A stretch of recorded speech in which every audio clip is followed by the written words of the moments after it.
여러분은 지금 EBS 오디오북을 듣고 계십니다. 지금부터 오후 3시까지는 고전 읽기가 방송됩니다. 고전 읽기에서는 지난 한 주 지오바니 보카치오의 데카메론을 방송해드렸는데요. 이 책은 10일 동안 10명의 남녀가 한자리에 모여서 하루에 하나씩 꺼내놓은 100개의 이야기로 구성되어 있습니다. 패스트가 유럽을 휩쓸고 지나간 직후인 1348년 무렵, 인간관계가 죽음의 위협 앞에서 산산조각나는 상황에서 종교나 인간의 도리 따위는 이미 사라진 지 오래였고, 이런 상황에서 성당에서 우연히 만난 10명의 청춘 남녀가 근교 별장에 모여 이야기를 나누는데요. 사회 각계각층의 당시 시대상을 적나라하게 풍자하고 있는 지오바니 보카치오의 데카메론 낭독을 들어보시죠.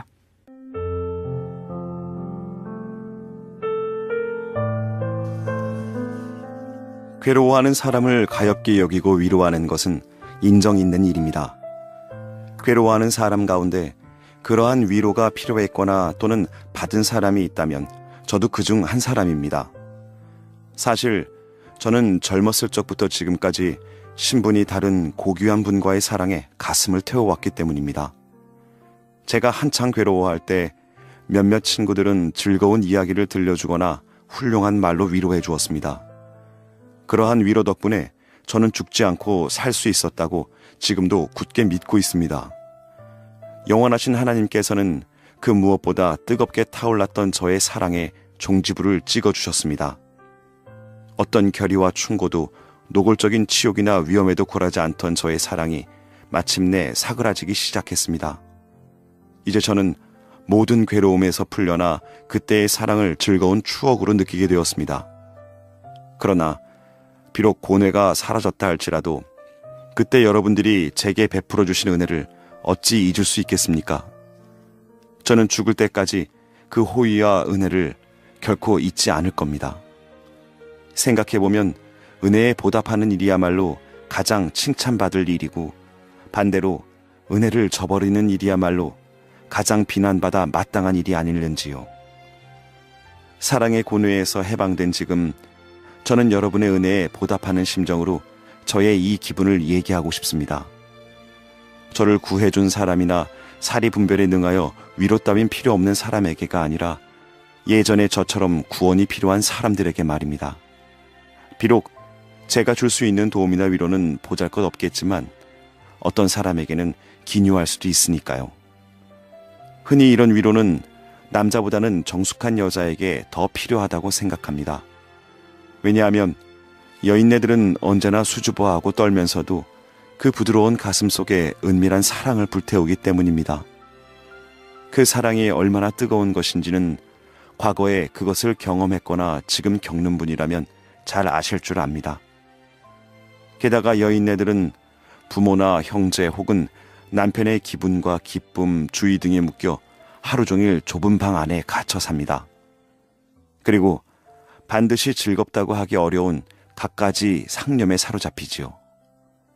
타오르는 욕망에서 비롯된 우울증에 한번 사로잡히면 새로운 생각으로 그것을 밀어내지 않는 한 고뇌가 가슴속에 응어리로 맺히게 됩니다. 이 고뇌를 남자들보다 여인네들이 더 못 견딘다는 것은 두말할 나위 없겠지요.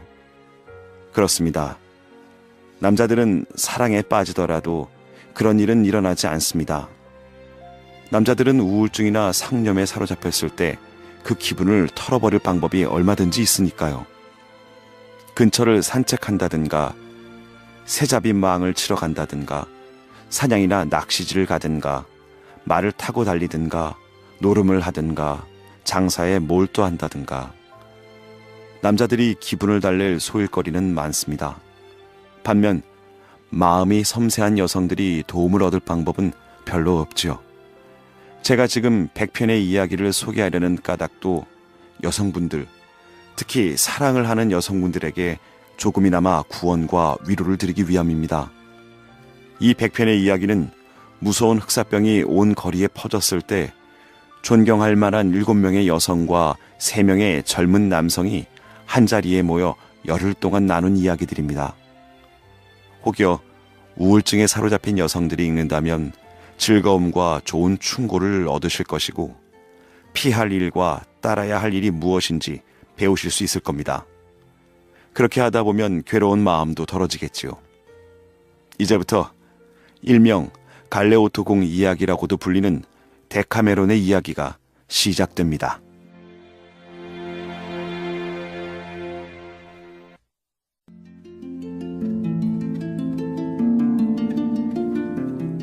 친애하는 숙녀 여러분, 우리가 무슨 일을 하든지 간에 만물의 창조주이신 거룩하고 성스러운 하나님의 이름부터 입에 올리는 것이 최선이라고 생각합니다. 제가 제일 먼저 이야기를 하게 되었으니 영검 뚜렷하신 하나님의 이야기부터 시작할까 합니다. 이 이야기를 들으면 하나님에 관한 희망을 언제까지나 간직할 수 있고 하나님의 이름을 찬양하지 않을 수 없을 것입니다.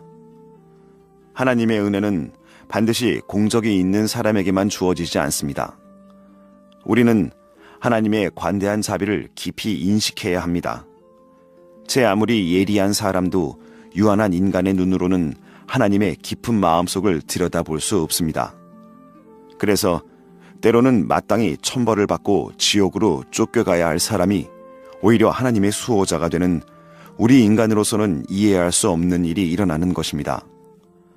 하나님은 기도를 올리는 사람의 무지와 죄과를 다 아시지만 나무라기보다는 그 순수함을 어여삐 여기시는 것이죠. 프랑스의 큰 부자 상인으로 기사 자귀까지 받은 미샤토 프랑제시라는 사람이 프랑스 왕의 동생인 샤를 스타텔레와 함께 토스카나에 가게 되었습니다. 그런데 그와 같은 상인에게는 흔히 있는 일입니다만 여기저기 가볍게 해결할 수 없는 곤란한 거래들이 있어 그 일들을 몇 사람에게 맡기고 가야 했습니다. 미샤토 씨는 다른 일은 다 방도를 찾았는데 유독 한 가지 부르고뉴 사람들한테서 빚을 받아내는 일만 해결하지 못하였습니다. 성질 고약하고 신뢰할 수 없는 부르고뉴 사람들과 맞설 만한 사람이 좀처럼 떠오르지 않았기 때문입니다. 그러다가 자신의 파리 저택에 머무르던 체페렐로 다 프라토라는 사람이 생각났습니다. 프랑스인들 사이에 차펠레트로 통하는 이 사나이는 공증인이었는데 거짓 서류 작성과 거짓 증언을 일삼고 살인이든 다른 부정한 사건이든 이따금 자기 손으로 사람을 찔러 죽이는 일까지도 마다하지 않는 사람이었죠. 뿐만 아니라 하나님이나 성인에 대한 무엄한 욕을 예사로 뇌까렸으며 성당에 나간 일도 없고 성당의 의식은 모두 천하다며 욕설을 퍼붓기도 했습니다. 미샤토 씨는 이 사람이라면 지독한 부르고뉴 사람들을 상대할 수 있겠다 여기고 차필레토 씨를 불렀습니다. 차필레토 씨는 기꺼이 그 일을 맡겠다고 대답하고 아는 사람 한 명 없는 부르고뉴로 떠났습니다. 부르고뉴에 도착한 차필레토 씨는 성질에 맞지는 않지만 부드럽고 공손한 태도로 마지막까지 화를 누르며 빚을 받아내기 시작했습니다. 차필레토 씨는 부르고뉴에서 고리 대금업을 하는 피레체 출신의 어떤 형제 집에 묵었는데 이 형제는 미샤토 씨에 대한 존경심에서 차필레토에게 큰 호의를 베풀었습니다. 그런데 벼랑간 차필레토 씨가 병이 들어 자리에 누웠습니다. 의사는 차필레토 씨가 나이도 꽤 먹은 데다 무절제한 생활을 해서 병세가 좋아지기는커녕 곧 죽을 것 같다고 하였습니다. 형제는 차필레토 씨가 누워있는 방 바로 옆방에서 머리를 맞대고 의논하기 시작했습니다. 이런 중환자를 쫓아내면 비난이 자자할 테고 그렇다고 그냥 죽을 때까지 내버려 두자니 그것도 난처한 상황이었던 것이죠. 왜 그런고 하니 도무지 감당할 수 없는 악당인 차필레토는 죽음을 눈앞에 두고서도 고해나 교회 성례를 치르지 않을 것이 뻔하고 고해를 하지 않고 죽으면 어느 성당에서도 그 시신을 받아주지 않을 뿐 아니라 성당 묘지에 매장해주지도 않을 것이니 형제로서는 난감할 수밖에요. 그런데 옆방에서 차필레토 씨가 두 사람의 대화를 다 엿듣고 말았습니다. 그는 형제를 불러서 해를 끼치지 않을 테니 걱정하지 말라고 안심시켰습니다. 그리고 지금까지 하나님께 나쁜 짓을 많이 했으나 죽어가는 마당에 나쁜 짓을 한 가지만 더 하겠으니 덕이 높은 수도사나 훌륭한 사제를 불러달라고 했습니다. 그리하여 덕이 매우 높은 수도사가 차필레토 씨를 방문했습니다. 평생 고해라고는 한 번도 한 적이 없는 차펠레토 씨는 평소 일주일에 한 번은 고해를 했는데 병들어 누운 지난 8일 동안 고해를 못했다고 거짓말을 했습니다. 또 어머니의 몸에서 나온 일에 동정을 지켰다고 하여 수도사가 오 하나님 축복을 내리소서라고 외치기까지 했습니다. 이어서 차펠레토 씨는 엄청난 죄여서 고백하기 어렵다는 듯 뜸을 들인 뒤 한참 동안이나 땅이 꺼져라 한숨을 쉬고 나서 아주 어릴 적에 어머니를 딱 한 번 욕했다고 했습니다. 수도사는 감격하고 말았습니다. 오, 내 아들이여. 그게 그렇게도 중대하게 여겨지는가?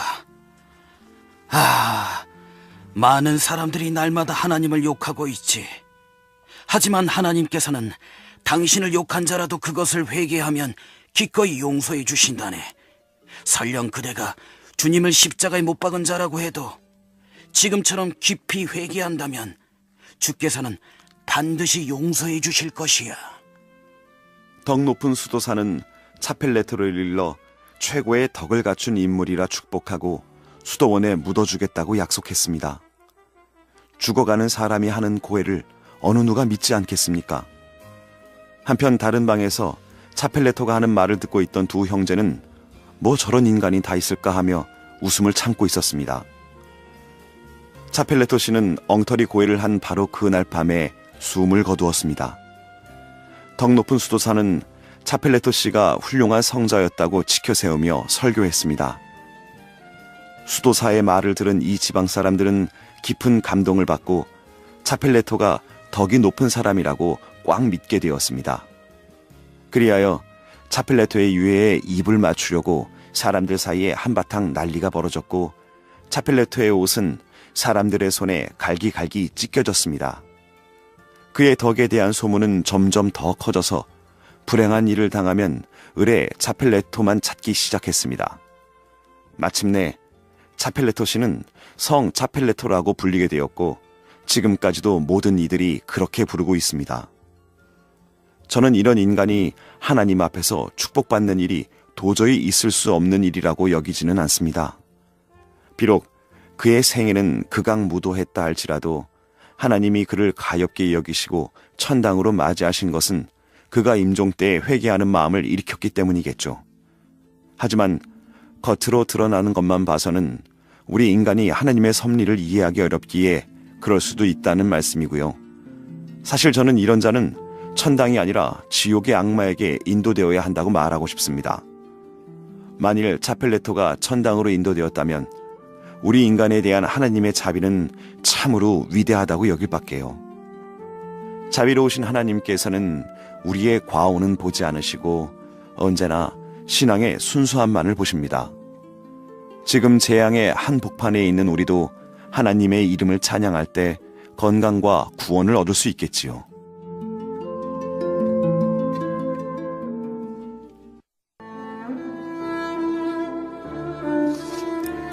저는 어느 귀족 부인이 교묘한 책략과 말로써 지체 높은 분의 마음을 돌려놓은 이야기를 해드리겠어요.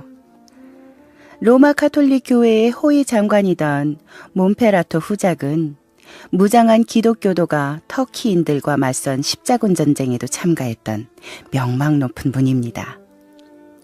후작의 무예와 용맹은 사팔뜨기 왕으로 불린 프랑스 왕 필리프의 궁전까지 소문이 날 정도였죠. 어느 기사가 후작만큼 덕을 갖춘 사람이 없고 그 부인만큼 아름답고 훌륭한 여성도 찾아보기 어렵다고 칭찬하였는데 이 말을 들은 프랑스 왕이 한 번도 본 적이 없는 후작 부인을 그만 사랑하게 됐어요. 십자군 원정에 나선 프랑스 왕은 제노바 항구에서 바다를 건너기로 하고 제노바까지는 육로로 가기로 했어요. 원정을 구실로 후작이 자리를 비운 틈을 타서 그 부인을 만나보려고 한 것이죠. 후작의 영지에 도착하기 하루 전 왕은 신하를 보내서 후작 부인에게 다음날 아침 식사 시중을 들어달라고 청했습니다. 현명한 부인은 기꺼이 모시겠다고 대답했으나 남편이 없는 집에 오겠다고 하는 프랑스 왕의 저의가 의심스러웠죠. 그리고 왕이 자신의 미모에 관한 소문을 듣고 찾아오는 것이 분명하다고 생각했습니다. 후작 부인은 즉시 영지 내의 암탉이란 암탉은 모두 잡아들여 음식을 차리도록 했습니다. 왕이 도착하자 부인은 화려하고도 예를 갖춰 왕을 맞이했습니다. 왕은 상상했던 것보다 더 아름다운 부인을 보고 욕망이 타올랐습니다. 식사 시간이 되어 프랑스 왕과 부인은 다른 여러 사람들과 식탁에 둘러앉아 음식을 먹었어요. 그런데 음식 쟁반이 계속 바뀌어도 암탉 요리밖에는 없는 것을 보고 왕이 물었습니다. 부인, 이 근처에는 암탉만 나고 수탉은 한 마리도 나지 않습니까? 이 질문이 나오길 기다리던 부인은 명쾌하게 답했습니다. 아닙니다, 폐하. 그렇지는 않습니다. 하지만 여자라는 것은 복장이나 신분이 아무리 달라져도 속은 다 같은 법입니다. 이 말을 들은 왕은 곧 암탉만 있는 식사가 의미하는 바와 부인의 말 속에 감추어진 교훈을 깨달았죠. 그리고 모든 소망을 단념하고 식사가 끝나자마자 환대에 감사하다는 인사를 남기고 제노바로 떠났습니다.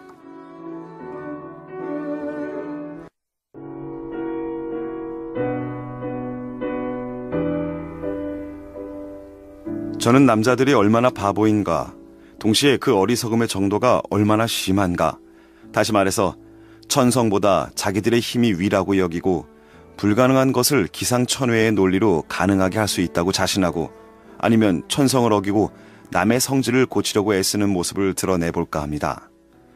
옛날 피사 시내에 리차르도 다 킨지카라는 육체의 힘보다 재기를 부여받은 재판관이 있었습니다. 이 사람은 아마 학문을 하는 것과 똑같은 방법으로 아내를 만족시킬 수 있다고 생각했던 모양입니다. 그는 부자였으므로 젊고 아름다운 여자를 맞으려고 애썼죠. 그가 남에게 충고하듯이 자기 자신에게도 충고할 수 있었다면 아내를 맞이할 때는 젊거나 아름다운 사람을 피해야 한다고 했을 겁니다. 그런데 그만 바르톨로메아라는 대단히 아름답고 바람기 많은 여자를 아내로 맞았습니다. 재판관은 성대하게 결혼식을 올렸으나 첫날밤을 보낸 바로 다음 날 강장제와 온갖 약재로 원기를 회복하지 않으면 안 되었습니다. 그래서 이 재판관님은 자신의 정력을 배려하여 부인에게 온갖 제삿날이 기록된 아동용 달력을 주고 가르치기 시작했습니다. 그 달력에 의하면 1년의 제삿날이 아닌 날은 단 하루도 없었습니다. 제삿날에는 남녀가 같이 하면 안 됐죠. 어느 무더운 날, 재판관은 기분 전환 삼아 아내를 데리고 별장으로 놀러 갔습니다. 그런데 부인이 타고 놀던 조각배를 당시 이름 높던 해적 파가니노가 붙잡아 갔습니다. 해적은 배에 같이 탔던 다른 여자들은 거들떠보지도 않고 아름다운 재판관의 아내만 붙잡아 갔지요. 아내가 없던 파가니노는 바르톨로메아를 곁에 둘 생각으로 정답게 달랬습니다. 그리고 밤이 되자 행동으로 그녀를 달래주었습니다. 물론 그는 달력 따위는 없었으며 제삿날이고 휴일이고 개의치 않았습니다. 파가니노는 밤낮 없이 바르톨로메아를 즐겁게 해줬을 뿐 아니라 아내로서 소중히 대했습니다. 파가니노의 거처를 알아낸 리차르도는 아내를 되찾고자 협상을 벌였습니다. 파가니노는 바르톨로메아가 리차르도의 아내인지 아닌지는 모르겠으나 그 여자가 돌아가겠다고 하면 몸값을 받고 돌려주겠다고 합니다. 그런데 리차르도를 본 바르톨로메아는 매우 쌀쌀맞게 본 적이 없는 사람이라고 했습니다. 리차르도는 파가니노에게 그녀와 단둘이 얘기하도록 해달라고 부탁했습니다. 둘만 남자 바르톨로메아가 말했습니다. 아내보다 법률 공부 쪽이 더 중요하셨으면 아내를 맞지 마셨어야죠. 하나님은 제 젊음을 아깝게 보시고 저에게 사람을 소개해 주셨어요. 저는 그 사람과 이 방에서 함께 지내며 오늘이 무슨 축제일인지 알 필요도 없이 축제일 전혀의 금기나 단식일 따위는 상관없이 낮이고 밤이고 일을 벌인답니다. 그 사람과 함께 살며 젊어서는 열심히 그 일을 하고 축제일이나 순례나 단식일 같은 것은 나이를 먹은 뒤에 챙기려고 제쳐놓았어요. 리차르도는 체력도 없으면서 젊은 아내를 맞이한 자신의 어리석음을 깨닫고 슬픈 마음으로 방을 나와 집으로 돌아갔습니다. 그리고 곧 죽었죠. 이 소식을 들은 파가니노는 부인이 자기를 사랑한다는 것을 알고 바르톨롬메아와 결혼해서 행복하게 잘 살았습니다.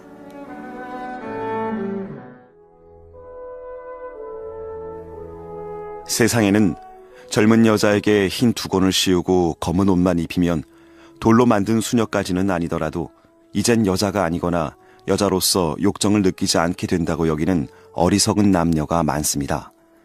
이는 농부들이 괭이를 휘두르고 가래를 잡고 험하게 먹고 자유롭게 생활할 수 없기 때문에 지능이나 지혜마저 잃어버린다고 생각하는 것과 다르지 않습니다. 그렇게 생각하는 사람들이 어떻게 배신을 당하는지 여왕이 제안하신 주제에서 벗어나지 않으며 짤막하게 이야기해 보겠습니다. 우리가 사는 이 지방에 신성하기로 이름난 수녀원이 있었습니다. 이 수녀원에는 모두 합해 8명의 젊은 수녀와 원장 수녀밖에 없었습니다. 남자는 정원사가 유일했습니다.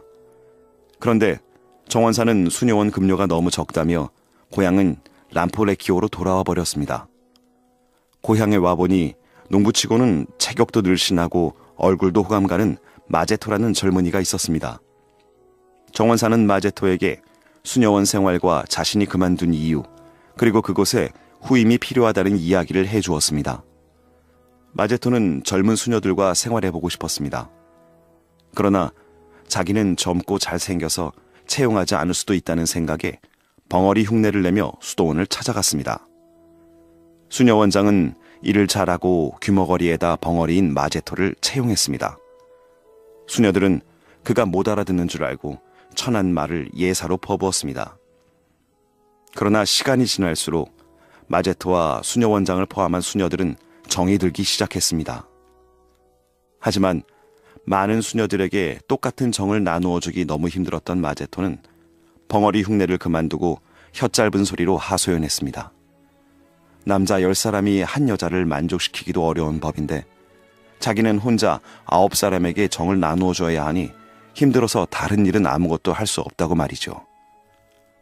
모든 사실을 알게 된 수녀원장은 다른 수녀들과 머리를 맞대고 해결책을 찾았습니다. 그리하여 수녀들의 기도와 수호 성인 덕분에 마제토가 말을 하게 되었다고 소문을 내고 그를 관리인으로 임명하였습니다.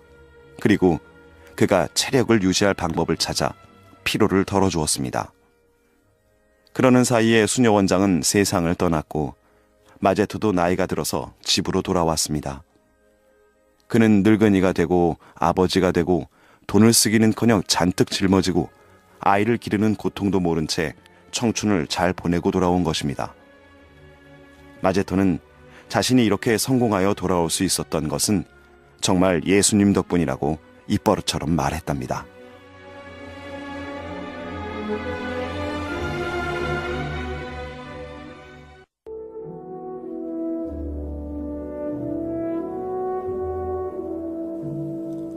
옛날에 바르바리의 카프사라는 도시에 한 부자가 살았습니다. 그의 여러 자녀 가운데 알리베크라는 매우 아름답고 성품이 부드러운 소녀가 있었죠. 소녀는 기독교 신자는 아니었지만 신자들이 기독교 신앙과 하나님에 대한 봉사를 예찬하는 말을 들었습니다. 그래서 한 기독교 신자에게 어떻게 하면 아무런 방해도 받지 않고 하나님께 봉사할 수 있을지 물었습니다. 그 사람은 테베의 쓸쓸한 사막으로 떠나간 사람들처럼 속세일에서 벗어날수록 봉사를 더 잘할 수 있다고 했습니다. 순진한 14살 소녀는 어느 날 몰래 테베 사막으로 떠났습니다. 온갖 고생과 굶주림을 참아가며 사막에 당도하여 어느 오두막에 성자를 만났습니다. 소녀가 찾아온 이유를 들은 성자는 아름다운 소녀를 곁에 두면 악마의 유혹에 사로잡힐 것 같아 다른 성자를 찾아가라고 보냈습니다. 그러나 다른 성자도 소녀에게 같은 말을 하였지요. 그렇게 해서 소녀는 루스티코라는 신앙심 두터운 선량한 은자의 오두막에 이르렀습니다. 루스티코는 다른 성자들과 달리 자기 오두막에 소녀를 머물게 했습니다. 이참에 자신의 굳은 믿음을 시험해보자는 심산이었죠. 그러나 그는 곧 굴복하고 말았습니다. 루스티코는 어떻게 하면 속된 사나이라는 인상을 주지 않고 하나님께 봉사한다는 구실을 꾸며 소녀의 마음을 사로잡을 수 있을까 궁리했습니다. 그리하여 악마가 하나님의 나쁜 적임을 일러주고는 옛날에 하나님이 지옥에 떨어뜨린 악마를 다시 지옥에 몰아넣는 일이 하나님에 대한 봉사라고 말했습니다. 내게는 악마가 있는데 이것이 이제 참을 수 없을 만큼 나를 괴롭히고 있다. 너는 지옥을 갖고 있느니라. 네가 나를 가엾게 여겨 그 악마를 지옥으로 몰아넣어준다면 너는 내게 커다란 만족을 주고 또한 하나님께 기쁨을 드리며 봉사하게 되느니라.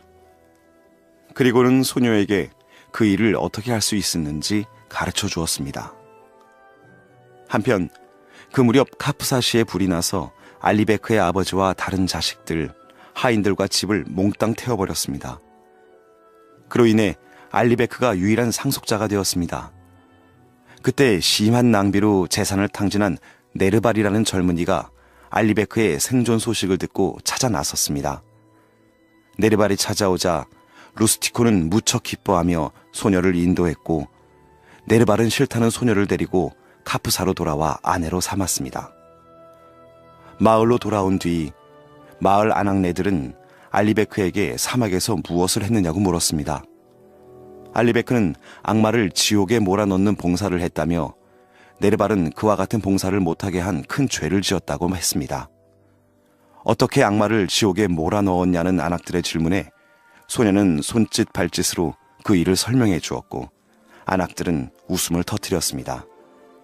그리고 이 일을 온 시내에 퍼뜨리고 다녀서 하나님에 대한 가장 즐거운 봉사는 악마를 지옥에 몰아넣는 일이라는 속담까지 생겨났답니다.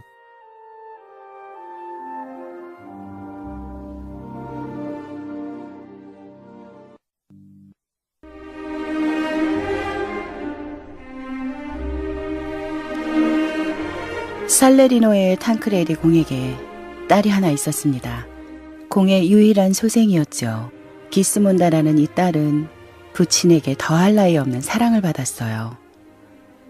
그녀는 카푸아의 공작 아들과 결혼했다가 이내 사별하고 미망인이 되어 부친 곁으로 돌아왔습니다. 기스몬다는 용모도 빼어나고 재치가 넘칠 뿐 아니라 여자로서는 불필요하게 느껴질 만큼 두뇌가 명석했습니다. 탕크레디 공은 이러한 딸 자식을 너무 깊이 사랑하여 재혼시킬 생각을 하지 않았어요.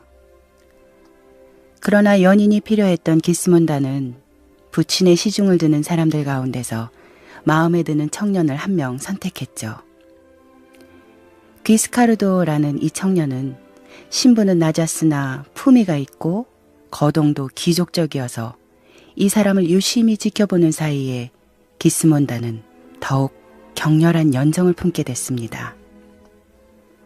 젊은이도 그녀의 마음을 눈치채고 똑같이 서로 사랑하게 되었죠.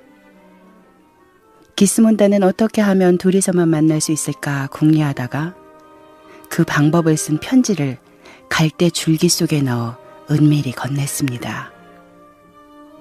귀스카르도는 기스몬다가 알려준 대로 궁전 근처의 낡은 굴을 통해서 저택 안으로 들어갔습니다. 그 굴은 오랫동안 사용하지 않아서 굳게 잠겨 있었는데 사랑에 빠진 기스몬다가 며칠이나 걸려 여러 가지 도구를 써서 열어놓았던 것이죠. 드디어 둘만의 시간을 갖게 된 두 사람은 하루 종일 사랑의 기쁨을 만끽했습니다. 그러나 얼마 후 탕크레디 공이 딸과 이야기를 나누려고 딸의 방을 찾아갔다가 두 사람을 목격하고 말았습니다. 공은 방에서 몰래 나와서 밤에 굴을 빠져나오는 기스카르도를 붙잡아 감금시켰습니다. 이튿날 공은 딸을 불러 자신이 본 바를 이야기했죠. 애정은 너를 용서하라고 말하고 분노는 엄벌에 처하라고 말한다. 그러니 내가 실행하기 전에 네가 이번 일을 어떻게 생각하는지 말해다오. 기스몬다는 귀스카르도가 곧 죽을지도 모르니 자신도 따라 죽겠다는 심정으로 변명도 애원도 하지 않고 의연하게 말했습니다. 저는 진심으로 귀스카르도를 사랑했고 앞으로도 그럴 것입니다. 상황이 이렇게 된 것은 제가 여자로서 연약해서가 아니라 아버지가 제 결혼에 별 관심이 없으셨고 또 그분의 덕이 높기 때문입니다. 저는 아직 젊습니다. 제가 귀스카르도를 고른 것은 우연이 아니라 그가 누구보다 훌륭한 사람이라 여겼기 때문입니다. 아버지는 그가 신분이 낮다는 이유로 화를 내시지만 사람을 판단하는 것은 우선 마음의 덕입니다. 귀족들의 덕이나 품성, 태도를 생각해 보시고 귀스카르도와 비교해 보세요. 그의 덕과 품격은 아버지도 평소 항상 칭찬하셨던 바입니다. 아버지가 귀스카르도에게 이미 취하신 또는 이제부터 하시려는 조치와 똑같은 것을 제게 하시지 않는다면 저는 제 손으로 그것을 실행해 보일 것을 분명히 말씀드립니다. 딸이 정말로 애인을 따라 죽을 결심을 했다고는 생각하지 않은 공은 부하를 시켜 귀스카르도의 심장을 빼내와 잔에 담아 딸에게 보냈습니다. 기스문다는 그것을 보고 말했죠. 정다운 내 심장이여, 그대에 대한 나의 소임은 이제 다 끝났습니다. 이제 할 일은 아무것도 남지 않았습니다. 이제는 나의 영혼과 그대의 영혼이 하나가 되는 일뿐입니다. 그러고는 전날 만들어둔 독액을 귀스카르도의 심장이 든 잔에 부어 단숨에 마셔버렸습니다. 기스문다는 침대로 올라가 연인의 심장을 가슴에 대고 조용히 죽음을 기다렸습니다. 이 말을 듣고 공은 까무라칠 듯이 놀라 달려왔으나 때는 이미 늦었습니다. 기스문다는 자신과 기스카르도를 함께 묻어달라고 부탁한 뒤 숨을 거두었습니다.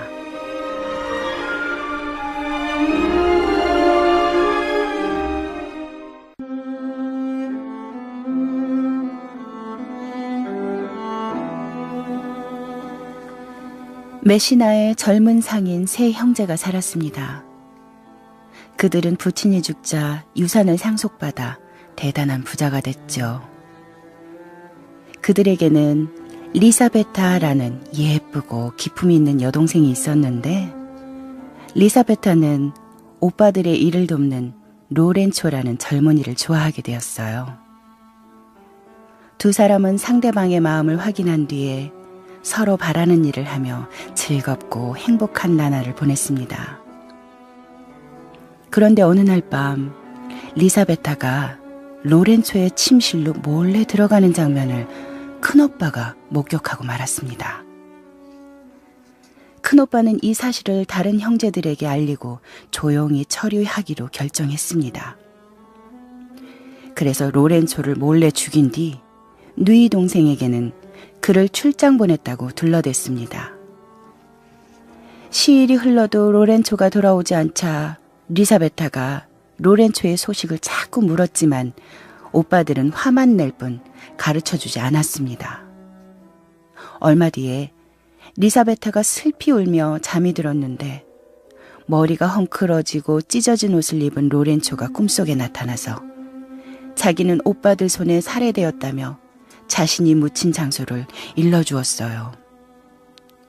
잠에서 깨어난 리사베타는 몸부림치며 울다 날이 밝자 로렌초가 꿈속에서 일러준 장소로 달려갔습니다. 얼마 파지도 않아서 과연 로렌초의 시체가 나왔어요. 리사베타는 통곡했죠. 그리고 시체를 마을로 가져와 묻어주는 일이 불가능하다는 것을 깨닫고 칼로 머리만 잘라서 보재기에 싸서 집으로 돌아왔습니다.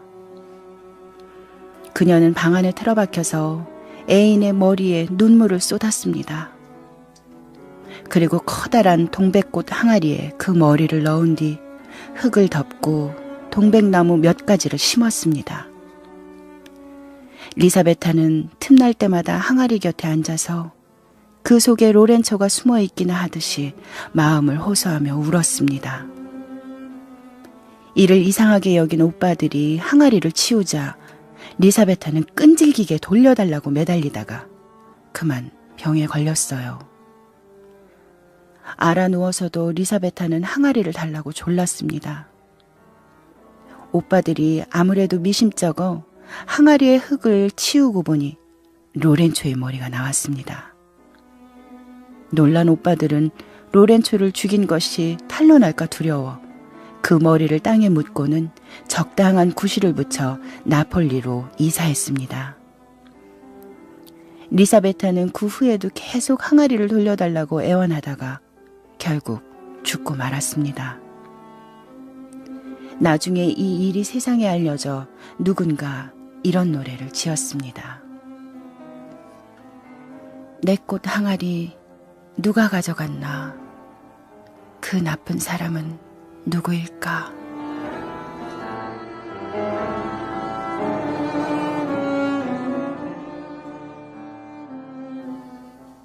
옛날 프로방스에 루시옹과 과르스타뉴라는 두 기사가 살았습니다.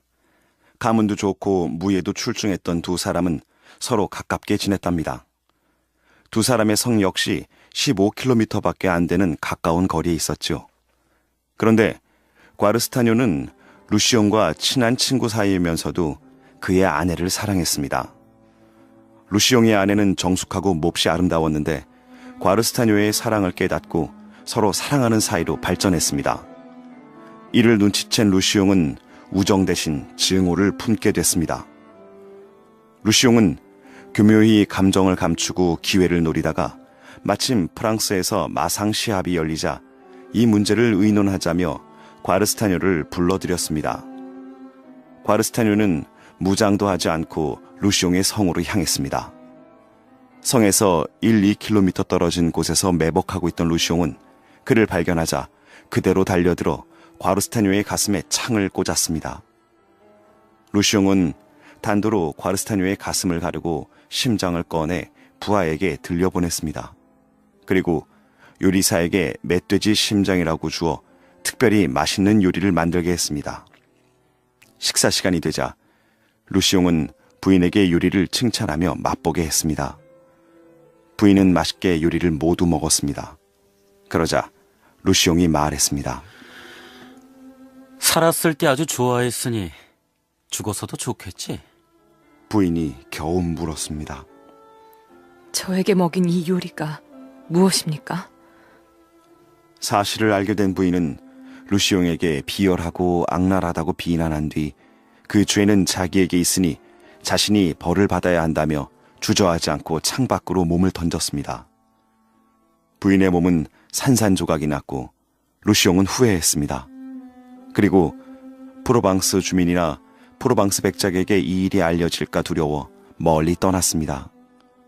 다음 날 아침 이 일이 널리 알려져 부인은 애도 속에 자기가 다니던 성당 묘지에 묻혔습니다.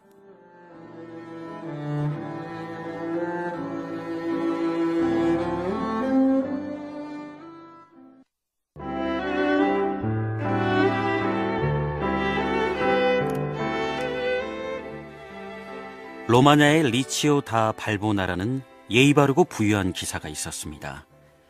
이 기사는 늙음하게 카테리나라는 예쁜 계집아이를 얻었죠. 이 아이는 일대에서 보기 드문 예쁜 처녀로 성장했고 부모는 딸에게 온갖 사랑을 쏟았습니다.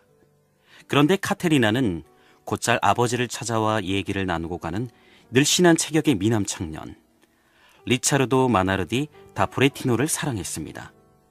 물론 이 청년도 카테리나를 이미 연모하고 있었습니다. 제대로 말도 못 걸며 애를 태우던 리차르도는 어느 날 마음을 굳게 먹고 카테리나에게 말했습니다. 카테리나, 나를 애 태워 죽게 하지 말아요. 한밤중에 뜰 근처의 발코니에서 날 기다려 주시오. 아무리 높다 해도 내 꼭 올라가리다. 다음 날 카테리나는 5월도 막바지라 날씨가 너무 더워 잠을 설쳤다고 투덜댔습니다. 어머니는 아직 서늘하다고 했으나 딸은 젊은 처녀의 몸은 더 뜨겁다며 뜰 쪽 발코니에 작은 침대를 놓아달라고 졸랐습니다. 그렇게 하면 밤 깨꼬리 울음소리도 잘 들릴 거라면서 말입니다. 어머니는 딸의 청을 들어주려고 했지만 리치오 씨는 딸이 잠잘 때 듣고 싶다는 밤깨꼬리 소리가 대체 무엇이냐며 허락하지 않았죠.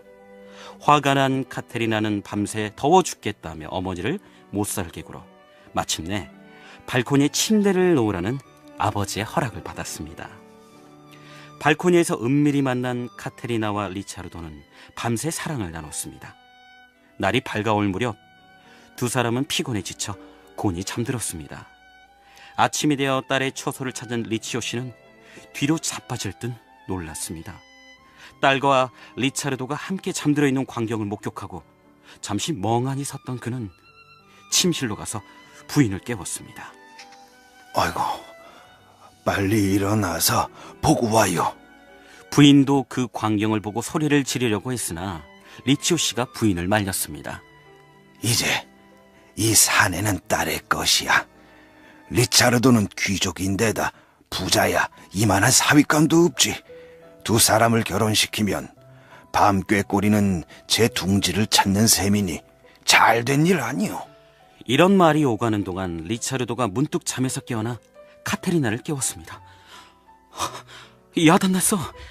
날이 밝았으니 이러고 있다가. 그때 리치오 씨가 커튼을 걷어올리며 말했죠. 염려 말게. 잘 처리할 테니. 리차르도는 놀라 곧장 죽을 죄를 지었다고 용서를 빌었습니다. 리치오 씨는 리차르도가 죽음을 면하고 자기도 수치를 면하는 방법은 그가 카테리나를 정식 아내로 맞는 것밖에 없다고 했습니다. 리차르도는 바로 그러겠다고 했죠. 리치오 씨는 그 자리에서 부인에게 반지를 빌려 리차르도에게 건넸고 그는 장인 장모 앞에서 카테리나를 아내로 삼았습니다.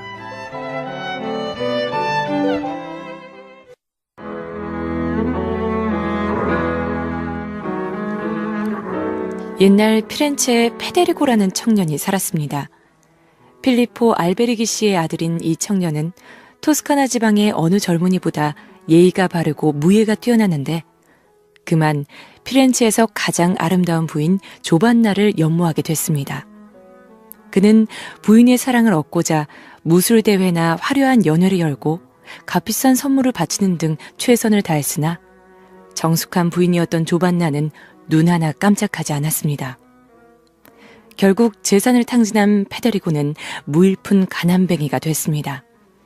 그에게 남은 것이라곤 작은 농지와 귀한 매 한 마리뿐이었습니다. 페데리고는 매를 데리고 농지가 있는 캄피로 이사했습니다. 그곳에서 페데리고가 가난한 생활을 하는 동안 부인의 남편이 막대한 유산을 남기고 죽었습니다. 그 남편은 아들을 상속인으로 정했지만 만일 아들이 상속인 없이 죽으면 부인에게 전 재산을 물려준다고 했습니다. 그해 여름, 부인이 아들을 데리고 시골 소유지로 지내러 가는데 마침 그곳은 페데리고의 농지와 가까웠습니다. 그곳에서 우연히 페데리고와 친해진 소녀는 그의 매를 보고서 무척 갖고 싶어 했지만 차마 말을 꺼내지 못했습니다. 그러던 어느 날 아이가 병에 걸렸습니다. 부인은 하루 종일 아들 곁에서 지극하게 간호하면서 갖고 싶은 것이 있으면 말해보라고 했죠. 망설이던 소녀는 페데리고의 매를 갖다 주면 병이 나을 것 같다고 했습니다. 부인은 어떻게 해야 할지 생각했습니다. 자기를 연모한다는 사실을 알면서도 냉정하게 대했는데 그렇게 모른 채 하다가 이제 그 사람의 마지막 생계 수단인 매를 어떻게 뺏는단 말입니까? 그러나 자식에 대한 사랑을 이길 수 없어 직접 찾아가서 부탁하기로 했습니다. 아이는 기뻐하며 병세도 조금 나아지는 것 같았습니다. 이튿날 밭일을 하다가 뜻밖의 부인의 방문을 받은 페데리고는 너무 기뻐했습니다. 조반나 부인은 다른 부인을 데리고 와서 그동안 당하신 괴로움에 보답하고자 같이 아침 식사를 들러왔다고 했습니다. 페데리고는 부인을 집안으로 맞아 뜰 쪽으로 안내했지만 너무나 가난하여 대접할 음식이 없음을 알고 안절부절 못했습니다. 그러다 문득 방 안 회에 앉아있는 매가 눈에 띄었고 그는 주저없이 매의 목을 비틀어 하녀에게 요리하라고 했습니다. 아무것도 모르는 조반나 부인은 동행한 부인과 함께 그 매를 먹고 말았습니다. 식사를 마친 뒤 부인은 자신이 찾아온 용건을 말했습니다. 염치 없는 부탁이지만 그 은혜는 평생 잊지 않겠으니 아들의 목숨을 구해달라고 말이죠. 부인의 이야기를 들은 페데리고는 너무 안타까워 울음을 터뜨렸습니다. 저는 당신을 극진히 대접해야겠다는 생각에 매를 잡아 요리했는데 이게 무슨 운명의 장난이란 말입니까? 희망이 사라진 부인은 페데리고의 호의와 친절에 감사하며 슬픈 마음으로 아들에게 돌아갔습니다. 소녀는 매를 갖지 못한 슬픔에서인지 그렇게 될 운명이었는지 며칠 뒤 어미의 비통한 울음 속에 세상을 떠나고 말았습니다. 눈물로 세월을 보내던 부인은 아직 젊은 데다 막대한 유산 때문에 재혼하라는 소리를 계속 들었습니다. 부인은 재혼 생각이 없었으나 친정 오빠들의 끈질긴 권유에 못 이겨 재혼을 생각하기에 이르렀습니다. 저는 이대로 혼자 살고 싶어요. 그러나 꼭 재혼해야 한다면 저는 페데리고 씨를 남편으로 택하겠어요. 처음에는 반대하던 오빠들도 페데리고의 훌륭한 인품을 인정하고 그렇게 해주었습니다. 그리하여 페데리고는 사랑하던 부인을 아내로 삼고 부자가 되어 많은 재산을 관리하며 행복하게 살았습니다.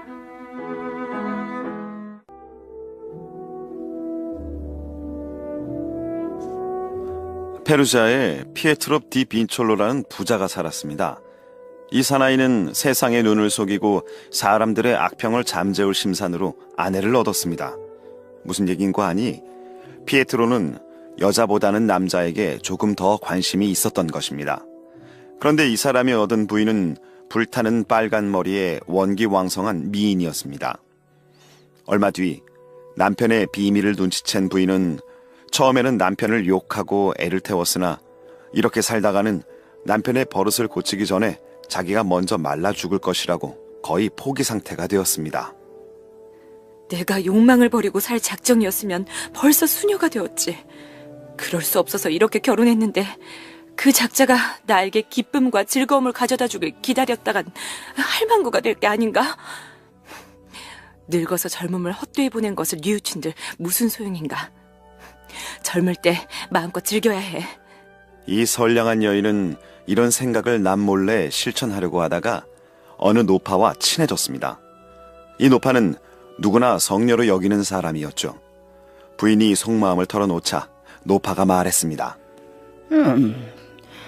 당신 같은 젊은 여자가 다른 이유에서가 아니라 청춘을 헛되이 보내지 않으려고 그렇게 한다면 그건 당연한 일이에요. 자, 소원을 말하세요. 그 뒤는 내게 맡겨요. 다만 부인, 내가 가난하다는 거를 잊지 말아요. 며칠이 지나지 않아서 노파는 부인이 말한 남자를 몰래 그녀에게 데려왔습니다. 그 며칠 뒤에도 부인이 좋아할 만한 또 다른 사내를 데려왔죠. 그러던 어느 날 밤 남편이 친구 에르콜라노의 집에서 저녁을 먹겠다고 외출했습니다. 부인은 그 틈을 타서 노파가 데려다준 페루자에서 가장 잘생긴 사내와 저녁 식탁에 앉았습니다. 그런데 갑자기 남편이 문을 두드리며 열나고 소리쳤습니다. 깜짝 놀란 부인은 복도에 놓아둔 닭장 속에 사내를 숨겼습니다. 부인은 남편에게 오늘 밤 식사는 그냥 삼키고 왔느냐고 물었습니다. 남편은 삼키기는커녕 맛도 못 보았다며 그 집에서 일어난 일을 얘기했습니다. 식탁에 자리를 잡고 앉았는데 어디선가 자꾸 재채기 소리가 들려오더라고. 그래서 에르콜라노가 소리가 나는 벽장문을 확 열었더니 유황 냄새가 코를 찌르고 그곳에 숨어서 재채기한 놈을 발견했지. 그놈은 유황 냄새 때문에 거의 숨이 넘어갈 지경이었지 뭐야. 모든 것이 들통나자 그 부인은 도망치고 에르콜라노는 몸조차 가누지 못한 그놈을 죽이겠다고 단도를 가지러 갔지. 일이 커지겠다 싶어서 내가 그 사내 놈을 감싸주고 오는 길이라니까. 부인은 에르콜라노의 부인을 변호해 주려다가 마음을 고쳐먹고 저주를 퍼부었습니다. 부인은 얼른 남편을 잠자리에 들게 하려고 했지만 피에트로는 자꾸 배가 고프다고 했습니다. 그런데 그때 마구간에 메어놓은 당나귀 한 마리가 물을 찾아 어슬렁거리다가 닭장 밖으로 나와 있는 사내의 손가락을 밟아버렸습니다. 닭장 속 사내는 너무 아파 소리를 질렀고 피에트로는 깜짝 놀라 달려갔죠. 피에트로가 닭장을 들어 올리니 웬 젊은 녀석이 벌벌 떨고 있지 않겠습니까? 그런데 이 남자는 공교롭게도 피에트로가 오랫동안 관심을 가지고 있던 남자였습니다. 피에트로는 그를 데리고 부인의 침실로 갔습니다. 부인은 남편이 화만 조금 낼 뿐 펄쩍 뛰지 않는 것을 보고 사태를 파악했습니다. 그래서 남편에게 쏘아 붙였습니다. 하지만 피에트로는 부인의 말 따위는 안중에도 없고 셋이서 저녁 식사라도 하자고 했습니다. 그리하여 세 사람은 함께 들뜬 기분으로 식사를 했습니다. 식사 뒤에 세 사람이 다 만족하도록 피에트로가 어떤 방법을 썼는지는 잊었습니다.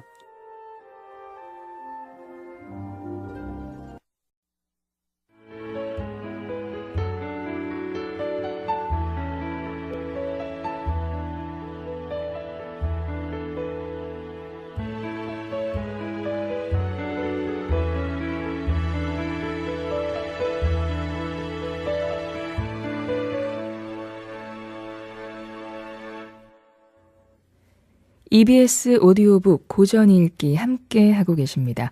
계속해서 지오바니 보카치오의 데카메론 낭독을 이어갑니다.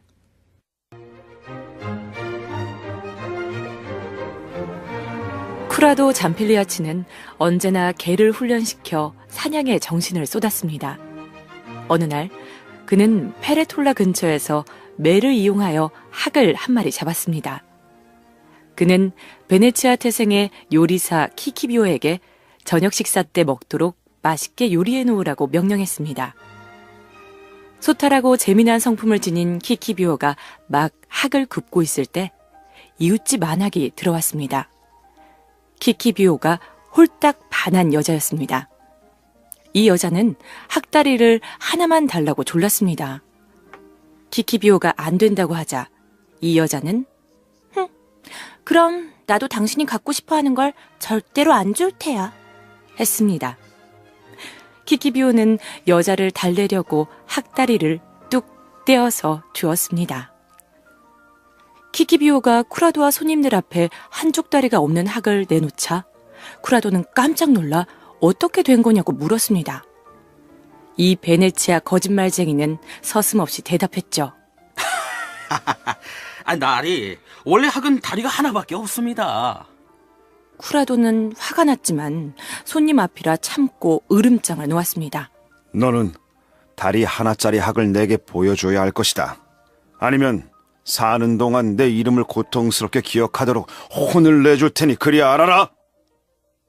다음 날 아침 해 뜰 무렵 쿠라도는 키키비오를 데리고 학을 볼 수 있는 곳으로 갔습니다. 주인의 화가 가라앉지 않은 것을 안 키키비오는 벌벌 떨었으나 달리 꾸며낼 말이 떠오르지 않았죠. 그런데 강가에 이르러 보니 눈에 띄는 12마리 학들이 모두 하나같이 한 다리로 서서 자고 있지 않겠습니까? 학은 잠잘 때 그렇게 하니까요. 키키비오는 쿠라도에게 이를 가리키며 말했습니다. 나리, 어쩌냐게 제가 말씀드린 게 정말이죠? 아니, 내가 학다리가 둘이라는 걸 보여주마. 호이! 호이! 쿠라도는 학무리 곁으로 다가가 허이, 허이 하고 소리를 질렀습니다. 그러자 잠이 깬 학들이 두 다리를 다 내놓고 날아갔습니다.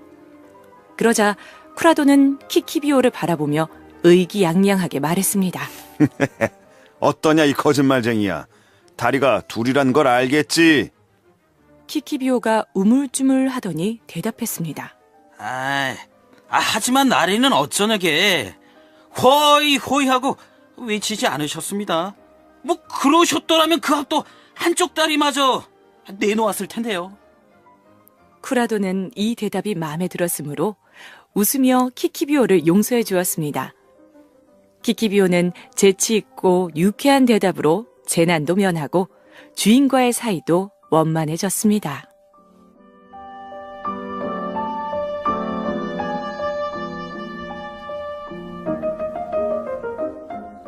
우디시에 살았던 미켈레 스칼차라는 사람은 보기 드물게 믿음직하고 쾌활한 젊은이로 언제나 색다른 이야깃거리를 갖고 있었습니다.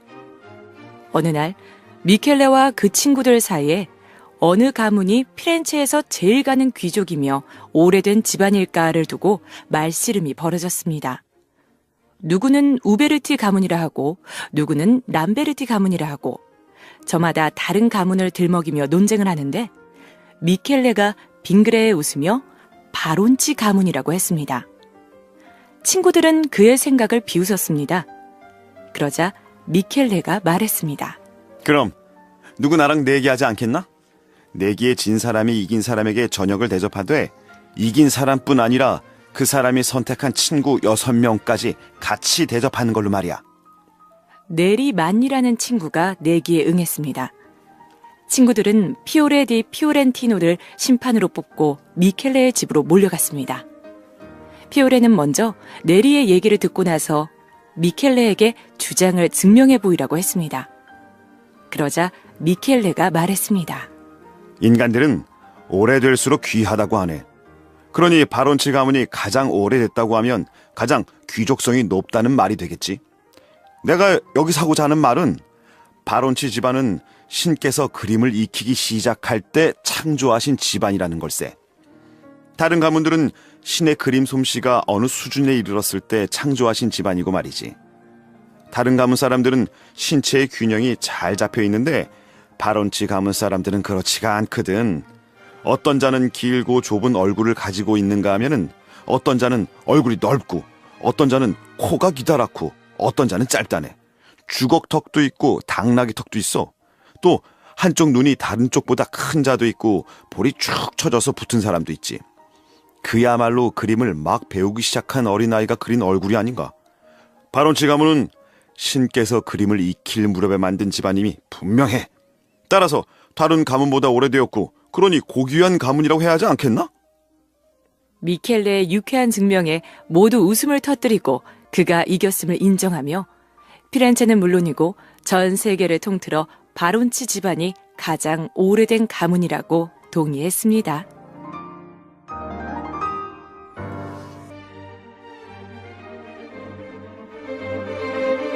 옛날 아리미노 거리에 부자 상인이 살았는데 그는 아름다운 부인과 살며 질투심이 강해진 경우라 할 수 있습니다. 부인이 잘해줄수록 어떤 남자나 이런 싹싹한 미인을 좋아할 텐데 하는 걱정이 들었던 거죠. 질투로 눈이 어두워진 남편은 아내의 일거수일투족을 감시하고 축제건 결혼식이건 무슨 일이 있어도 집 밖으로는 한 발짝도 나가지 못하게 했습니다. 심지어 창문으로 얼굴을 내미는 것조차 막았습니다. 이렇게 고통받던 부인은 급기야 남편이 두려워하는 일을 하고야 말겠다는 마음이 들었습니다. 문제는 그 상대인데 마침 옆집에 필리포라는 활달하고 잘생긴 청년이 살았습니다. 부인은 남편이 없는 틈을 타서 벽면을 여기저기 살피다가 조그만 구멍을 발견했습니다. 다행히도 그 구멍은 청년이 자는 방과 통했습니다. 몇 번의 시도 끝에 부인은 청년에게 자신의 정체를 밝히고 마음을 전하는 데 성공했습니다. 청년은 기뻐하며 자기 쪽 구멍을 넓혀서 부인과 이야기도 나누었습니다. 그러나 남편의 감시가 심해 그 이상은 어려웠죠. 어느덧 크리스마스가 다가오자 부인은 남편에게 성당에 가서 고해를 하게 해달라고 했고 남편은 부인이 무슨 죄를 저질렀는지 궁금한 마음에 이를 허락했습니다. 약속한 날, 부인은 신부로 변장한 남편 앞에 꿇어앉았습니다. 남편을 알아보았지만 오히려 이를 이용하기로 마음먹었죠. 그래서 최근 어떤 신부와 사랑에 빠졌고 그 신부가 밤마다 찾아온다고 고백했습니다. 남편은 깜짝 놀라서 남편도 같이 있을 텐데 어떻게 그럴 수 있느냐고 물었습니다. 네, 신부님. 저도 그분이 어떤 재주를 부리는지 모르겠습니다만 그분 말씀이 침실 앞에서 기도를 외면 남편이 깊은 잠에 빠진다고 합니다.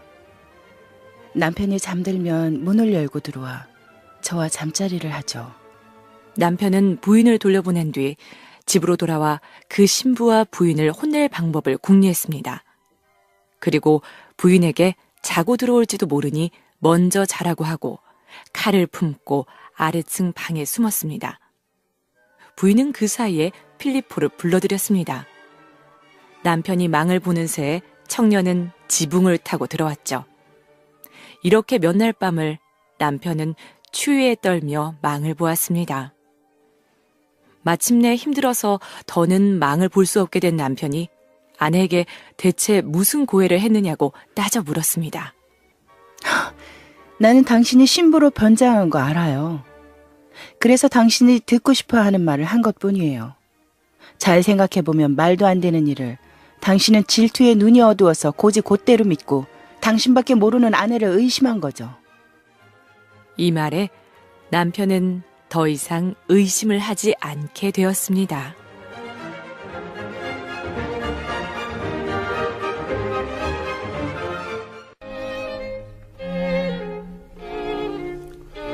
옛날 그리스 아카이아의 가장 오래된 도시 아르고스에 니코스트라토스라는 귀족이 살았습니다.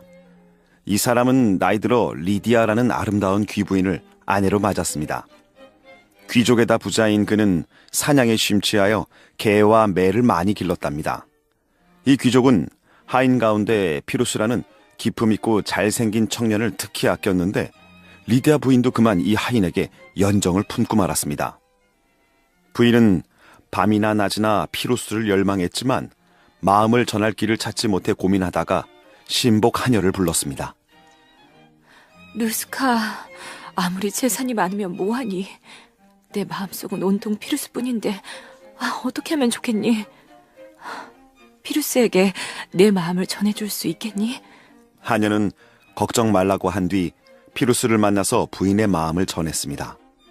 피루스는 깜짝 놀라며 자신은 주인 어른의 믿음을 배반하고 싶지 않으니 그런 말 말라고 무뚝뚝하게 대답했습니다. 이 말을 전해 들은 리디아 부인은 낙심천만했으나 하녀에게 다시 한번 애써달라고 청했습니다. 하녀는 다시 피루스를 찾아가 부인의 마음이 진정이니 제발 부인을 절망에 빠뜨리지 말라고 달랬지요. 안 그래도 마음이 흔들리던 피루스는 그렇다면 부인의 마음이 진심이라는 증거를 보여달라고 했습니다. 부인이 나를 시험해 보는 것일 수도 있으니 부인이 내가 원하는 3가지를 성취하면 그 말을 믿겠다고 하렴. 그러면서 피루스는 니코스트라토스가 보는 앞에서 그가 아끼는 매를 죽일 것, 그의 수염을 한 줌 뽑아올 것, 니코스트라토스의 튼튼한 이를 하나 뽑아 가져올 것, 이 3가지 과제를 냈습니다. 이 이야기를 들은 부인은 걱정했지만 어떻게든 해내고야 말리라 굳게 결심했습니다. 그리고 하녀를 보내어 그의 요구를 가능한 한 빨리 들어주겠으며 남편 앞에서 피루스와 사랑의 행위를 하되 남편이 그것을 환상인 양 믿도록 하겠다고 답했습니다. 며칠 뒤 니코스트라토스가 귀족들을 불러 성대한 잔치를 벌였습니다. 그 자리에서 부인은 남편이 아끼는 매를 패대기쳐 죽였습니다. 어리둥절한 남편과 귀족들 앞에서 부인은 이렇게 얘기했습니다. 이 새는 남편이 나와 함께할 시간을 오랫동안 빼앗았습니다. 남편은 새벽부터 들판으로 나가서 매와 시간을 보냈죠. 매일 침대에 쓸쓸히 남겨진 제 심경을 짐작하시겠습니까? 그러자 모두 부인의 행동이 지당하다고 말하여 이 일은 유야무야 넘어갔습니다. 그리고 어느 날 부인은 니코스트라토스와 침대에 누워 장난을 치는 척하며 남편의 턱수염을 한 움큼 뽑았습니다. 이제 마지막 과제만 남았습니다. 고민하던 부인은 이 문제도 처리할 방법을 생각해냈습니다. 당시 집에는 다른 귀족의 자제 2명이 귀족다운 예의 범절과 교양을 익히고자 니코스트라토스의 시중을 들고 있었습니다. 부인은 이 2 소년을 불러 주인의 입에서 악취가 나니 시중 들 때에 고개를 뒤로 젖히라고 일렀습니다. 그리고 기회를 보아 남편에게도 실은 당신 입에서 악취가 난다고 했죠. 남편이 어떻게 할까 고민하자 부인은 자기가 충치를 빼주겠다며 남편을 식탁 위에 눕혔습니다. 아픔으로 발버둥치는 남편을 하녀에게 붙잡게 한 뒤 인정사정 없이 쇠 집게로 생리를 뽑았죠. 남편에게는 미리 준비한 썩은 이를 보여주고 말이죠. 이제 피루스는 부인의 사랑을 믿지 않을 수 없었습니다. 문제는 이 사랑을 실천할 방법이었습니다. 부인은 꾀병을 칭해 남편과 피루스에게 부축하여 정원으로 데려가 달라고 했습니다. 그리고 피루스에게 나무에 올라가 배를 떨어뜨려 달라고 했죠. 물론 그 전에 피루스와 어떻게 할지 모의한 상태였습니다. 피루스가 나무 위에 올라가 배를 떨어뜨리다 말고 말했습니다. 나리마님, 지금 무슨 짓을 하시는 겁니까? 제 앞에서 그러시다니 부끄럽지도 않으세요? 그런 짓을 하시려거든 방으로 가시죠. 니코스트라토스와 부인은 무슨 말을 하는 것이냐며 피루스를 다그쳤습니다. 피루스는 나무 위에서 보니 주인이 부인 위에서 이상한 행동을 했다고 딱 잡아떼었습니다. 이상하게 여긴 니코스트라토스가 기어이 나무 위로 올라갔고 부인은 나무 아래에서 피루스와 사랑을 나누기 시작했습니다. 니코스트라토스가 깜짝 놀라 욕설을 퍼부으며 내려오자 나무 아래에 있던 두 사람은 언제 그랬냐는 듯 각자 얌전히 자리에 앉았습니다. 이러고 보니 니코스트라토스 역시 자기가 환상을 보았다고 믿게 되었고 부인은 당장 배나무를 잘라 수모를 씻어달라고 했습니다. 그리고 잘못을 비는 남편을 용서해주며 자기를 의심하지 말라고 못 박았습니다.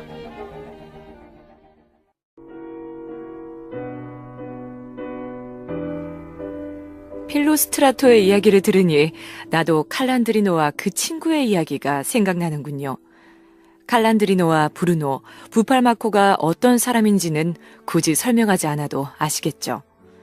칼란드리노는 피렌체에서 그리 멀지 않은 곳에 아내가 지참금으로 가지고 온 작은 농장이 있었습니다. 이 농장에서 해마다 돼지 한 마리를 키워서 섣달이 되면 잡은 뒤에 소금에 절였답니다. 그러던 어느 해 부인의 건강이 좋지 않아 칼란드리노 혼자 돼지를 잡게 됐습니다. 이 말을 들은 브루노와 부팔마코는 칼란드리노의 농장 근처에 사는 신부를 찾아가 나흘간 묵기로 했습니다. 이 신부는 이들의 친한 친구였죠. 두 사람은 신부와 함께 칼란드리노를 찾아갔는데 마침 그날 돼지를 잡았습니다. 칼란드리노는 자신이 잡은 돼지를 두 친구에게 보이며 자랑했습니다. 브루노는 부인에게는 도둑 맞았다고 하고 이 돼지를 팔아서 그 돈으로 멋지게 놀자고 꼬드겼으나 칼란드리노는 그러면 아내에게 쫓겨난다며 거절했습니다. 브루노와 부팔마코는 이 돼지를 훔쳐내기로 하고 자신들의 계획을 신부에게도 알렸습니다. 브루노가 말했습니다. 칼란드리노는 공짜를 좋아하니 술집으로 데려가 거기서 신부님이 세 많은 채 하면 공짜 술이라고 엄청 마시고 취할 겁니다.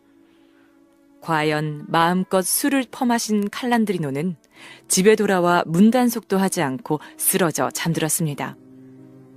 브루노와 부팔마코는 칼란드리노의 집에 숨어 들어가 돼지를 훔쳐서는 신부의 집에 가져다 놓았죠. 다음 날 칼란드리노는 돼지를 도둑 맞았다며 울부짖었습니다. 브루노와 부팔마코는 짐짓 칼란드리노의 집에 들러 동태를 살폈습니다. 이들은 진짜로 도둑 맞았다고 우는 칼란드리노에게 이렇게 충고했습니다. 분명 이 근처에 사는 자가 훔쳤을 테니 사람들을 불러 모아서 빵과 치즈점을 쳐보게. 아니지. 그렇게 하면 그 자가 오지 않을 수도 있으니 생강 환약과 고급 베르나치아 포도주를 먹으러 오라고 하면 되지 않겠나? 아마 오지 않고는 못 베길걸. 그리고 생강 환약도 효험이 있다는 걸 기억하고. 그러면서 브루노는 돈만 주면 자기가 피렌체까지 가서 필요한 물품을 사오겠다고 했습니다. 칼란드리노는 40솔디를 선뜻 내놓았습니다. 브루노는 피렌체 약국에 가서 잘 익은 생강을 사서 환약 2알을 만든 뒤 그것에 다시 알로에와 설탕을 입혔습니다. 그리고 환약이 바뀌지 않도록 표시를 한 뒤에 포도주 1병을 사서 농장으로 돌아왔습니다. 다음날 아침, 농장에 일하러 온 피렌체 젊은이들과 동네 농민들이 성당 앞에 모이자 브루노가 나서서 사건의 전말을 설명했습니다. 돼지를 훔친 범인은 이 환약을 삼키지 못할 뿐 아니라 그 쓴맛에 토하고 말 겁니다. 그리하여 칼란드리노를 포함하여 모인 사람들이 모두 한 줄로 늘어서서 환약을 받았습니다. 물론 브루노는 칼란드리노에게 표시해둔 환약을 주었겠죠. 환약을 단번에 입에 넣고 씹던 칼란드리노는 알로에의 쓴맛을 참지 못하고 뱉었습니다. 사람들이 웅성거리자 브루노는 알로에를 넣은 환약을 칼란드리노에게 다시 먹였습니다. 칼란드리노는 눈물을 흘리며 참아보려 했으나 결국 이것도 뱉었습니다. 사람들은 모두 칼란드리노에게 돼지 도둑이라고 욕설을 퍼부었습니다. 부팔마코도 합세하여 돼지 판 돈으로 술을 사기 싫으니까 거짓말을 했다고 몰아붙였습니다. 브루노 역시 언젠가 검정돌을 찾는다고 자기들을 문윤회까지 데리고 가 바보로 만들더니 또 속이려 하느냐고 꾸짖었습니다. 수탉 2마리를 내놓지 않으면 자네 부인에게 다 불어버리겠네. 칼란드리노는 수탉을 내놓지 않을 수 없었습니다. 브루노와 부팔마코는 금전적 손해에다 누명까지 쓴 칼란드리노를 내버려둔 채 소금에 절인 돼지고기를 갖고 피렌체로 돌아갔답니다.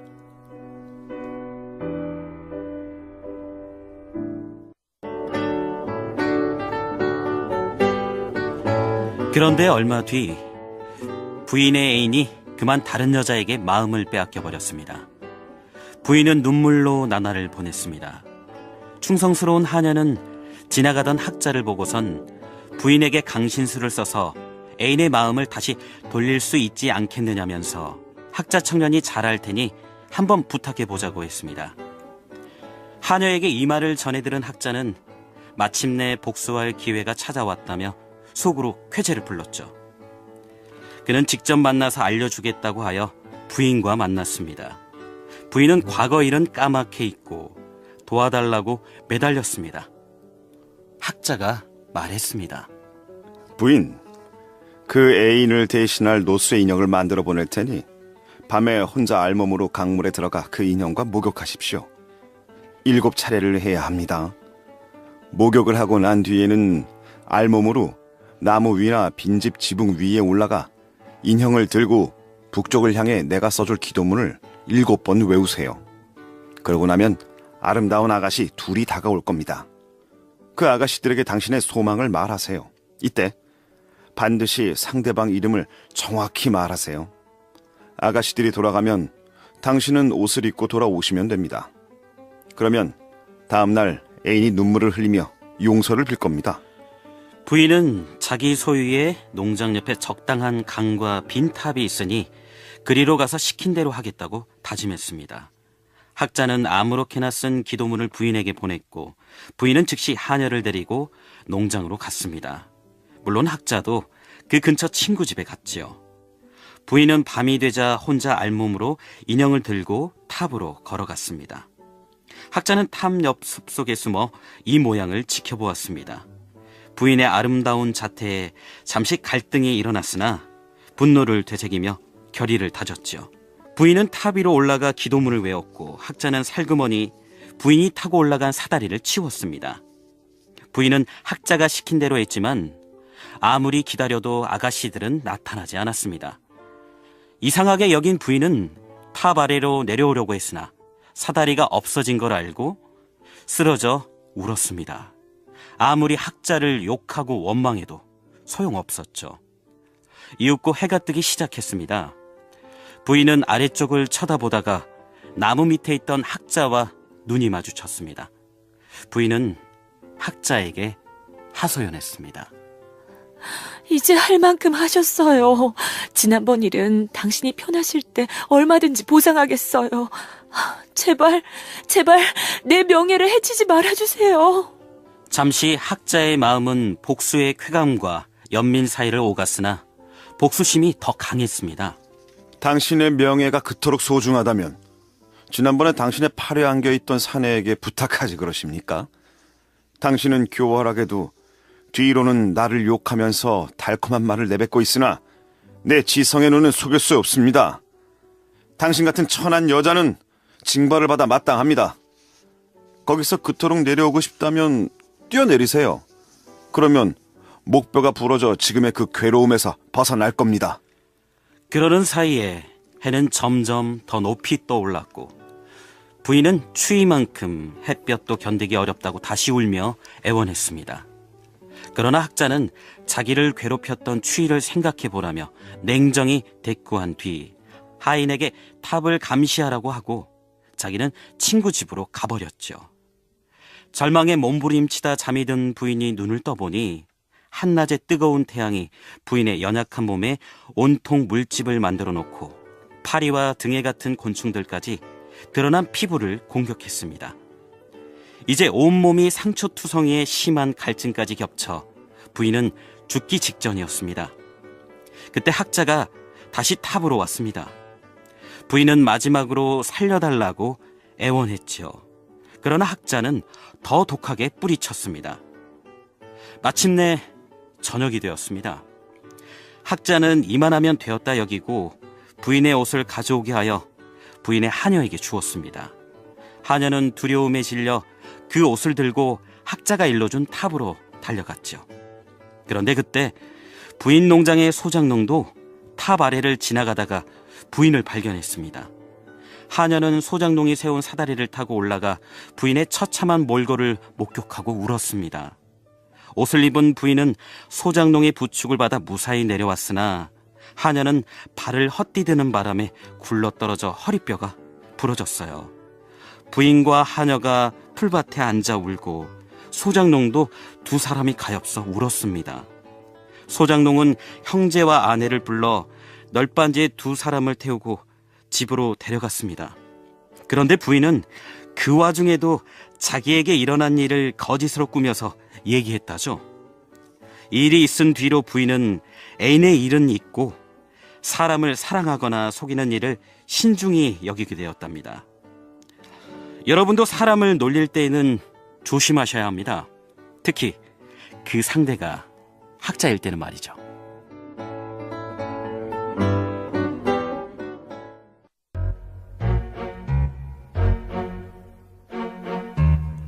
문효네의 골짜기에 나그네들을 상대로 음식 장사를 하는 사람 좋은 호인이 있었죠. 그는 안면에 있는 사람이 찾아오면 때로 잠자리도 제공했습니다. 그런데 이 사람의 아내가 꽤 미인이었고 니콜로자라는 큰딸 또한 예쁜 처녀였습니다. 그 밑으로 아직 돌이 되지 않은 젖먹이 아들도 있었습니다. 우리 시에 사는 피누초라는 귀족 출신 젊은이가 이 처녀에게 반하고 말았습니다. 니콜로자도 훌륭한 청년에게 사랑받는 것을 자랑으로 여기고 상냥하게 대했는데 그러다 보니 서로 좋아하게 됐습니다. 몸이 단 피누초는 처녀 집에 묵기만 하면 처녀를 안을 수 있으리라 여겼습니다. 그래서 친구 아드리아노와 함께 각각 큰 가방을 실은 말을 타고 문효네로 향했습니다. 두 사람이 니콜로자의 집에 도착한 것은 밤이었습니다. 두 청년은 마치 로마냐에서 오는 길인 양 꾸미고 처녀 아버지에게 하룻밤만 재워달라고 청했죠. 청년들을 잘 아는 처지에 거절할 수 없어 처녀 아버지는 단칸방에 침대 3개를 배치했습니다. 상태가 나은 침대에 두 청년을 재우고 나머지 2개에서 큰딸과 부부가 각각 잤습니다. 모두 잠들자 피누초는 살그머니 니콜로자가 자는 침대로 숨어들었습니다. 이렇게 두 애인이 자고 있는데 처녀 어머니가 이상한 소리에 깨어나 무슨 일인지 확인하러 갔습니다. 뒤이어 아드리아노도 소변을 보려고 일어났는데 요람 때문에 나갈 수 없자 요람을 들어 자기 침대 쪽으로 옮겨 놓았습니다. 그리고 소변을 보고 돌아와서는 그냥 침대로 들어갔겠죠. 처녀 어머니도 별 소리가 아님을 확인한 뒤 자리로 돌아왔습니다. 그런데 좀 전에 아드리아노가 요람을 옮겨놓은 탓에 그만 남편 침대가 아닌 아드리아노 침대 속으로 들어갔습니다. 한편 피누초는 이대로 잠들면 큰일이라 여기고 원래 자리로 돌아갔는데 요람 때문에 착각하여 집주인 옆에 눕고 말았습니다. 그리고 옆 사람이 아드리아노인 줄 알고 이렇게 속삭였겠죠. 니콜로자 같은 여자는 처음 봐. 마침 잠에서 깨어난 주인이 이 말을 듣고 이렇게 중얼거렸습니다. 이게 무슨 짓이야? 반드시 복수하겠어. 피노초는 아차 싶었으나 이렇게 대꾸했습니다. 어떻게 복수를 하겠단 말이오? 옆 침대에서 이 소리를 들은 부인은 함께 누운 사람이 남편인 줄 알고 이렇게 말했습니다. 손님들이 말다툼을 하네요. 그러자 아드리아노가 말했습니다. 내버려둬. 어젯밤에 너무 많이 마셔서 그래. 영리한 부인은 금세 일이 어떻게 돌아갔는지 깨닫고 조용히 일어나 요람을 들고 딸 침대로 가 딸과 함께 누웠습니다. 그런 뒤 남편을 불러 왜 그러냐고 물었죠. 지금 이자가 니콜로저와 잤다고 하는 소리 못 들었어? 부인은 남편이 과음으로 이상한 꿈이라도 꾼 모양이라고 핀잔을 주었습니다. 아드리아노는 부인이 하는 말을 듣고 장단을 맞췄습니다. 피노초, 자네는 어찌 그리 꿈을 사실처럼 말하는가? 자, 어서 제자리로 돌아오게. 주인은 자기가 꿈을 꾸었나 보다 여기고 피노초를 흔들어 깨웠습니다. 피노초는 일부러 잠꼬대를 하여 주인을 안심시켰죠. 다음날 아침 주인은 꿈 이야기를 하며 손님들을 놀렸습니다. 두 청년은 적당히 맞장구 쳐주고 말을 타고 피렌체로 떠났습니다.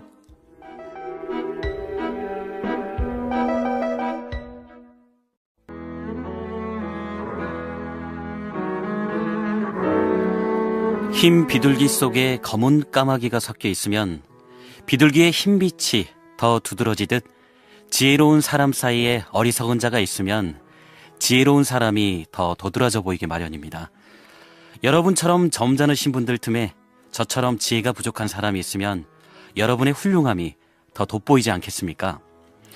한두 해 전 바를레타의 돈 잔니디 바롤로라는 신부가 살았습니다. 이 신부는 가난하여 앞말에다 물건을 싣고 장산을 다녔죠. 그러다가 마찬가지로 노새에 물건을 싣고 팔러 다니는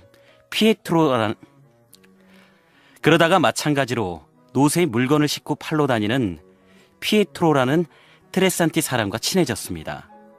신부는 피에트로가 바를레타에 오면 자기 성당에 재우며 환대했습니다.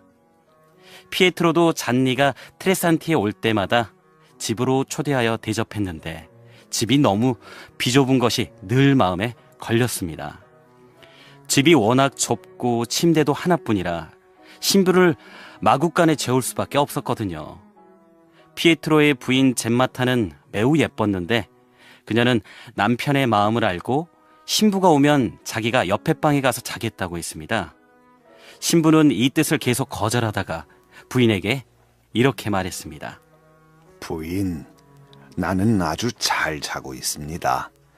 나는 앞말로 아름다운 처녀로 둔갑시켜 데리고 자다가 처녀를 다시 말로 만들 수 있답니다. 젬마타는 즉시 남편에게 이 이야기를 전하며 얼른 자기를 앞말로 만드는 마술을 배워 돈을 더 많이 벌자고 성화를 부렸습니다. 본디 좀 모자란 사내였던 피에트로는 잔니에게 마술을 가르쳐달라고 했습니다. 잔니는 거절하다가 다음날 아침에 비법을 가르쳐주겠다고 했죠. 다음날 아침 잔니가 속옷바람으로 피에트로의 부부의 침실로 찾아왔습니다. 잔니는 무슨 일이 있어도 입을 열어서는 안 된다고 다짐에 또 다짐을 받았습니다. 문제는 앞말의 꼬리야. 꼬리가 잘 붙도록 기원하라고. 잔니는 젬마타를 네 발로 엎드리게 한 뒤 부인의 온몸을 쓰다듬으며 말이 되라고 읊조렸습니다. 이제 마지막 꼬리 붙이는 일만 남았다며 수작을 계속했죠. 이를 지켜보던 피에트로가 기겁하여 외쳤습니다. 잔니! 꼬리는 필요 없어! 그러자 잔니는 이렇게 말했습니다. 피에트로, 자네가 입을 여는 바람에 마술을 망치고 말았네. 이제 부인은 다시는 앞말이 될 수 없어. 그러자 부인도 남편이 일을 망쳤다고 타박했습니다. 이후로 잔니와 피에트로는 계속 함께 장사를 다녔지만 다시는 그런 부탁을 하지 않았습니다. 디오네오의 이야기에 모두 자지러지게 웃고 이것으로 이날의 이야기가 모두 끝났습니다. 여왕은 왕관을 벗어 판필로의 머리에 씌워주고 말했습니다. 폐하, 이제 폐하가 저와 다른 분들의 미흡했던 부분을 채울 위치에 계십니다. 판필로가 대답했습니다. 그러면 내일은 연애가 됐든 다른 무슨 일이 됐든지 간에 관용을 베풀어 이를 훌륭히 완수한 사람의 이야기를 하겠습니다. 비록 우리의 목숨은 짧지만 명성은 영원합니다. 이것이야말로 우리 인간이 힘을 기울여 실행할 일이 아니겠습니까? 일동은 이 제안을 반기고 새로운 왕의 허락을 받아 각자 자기가 좋아하는 오락을 즐겼습니다.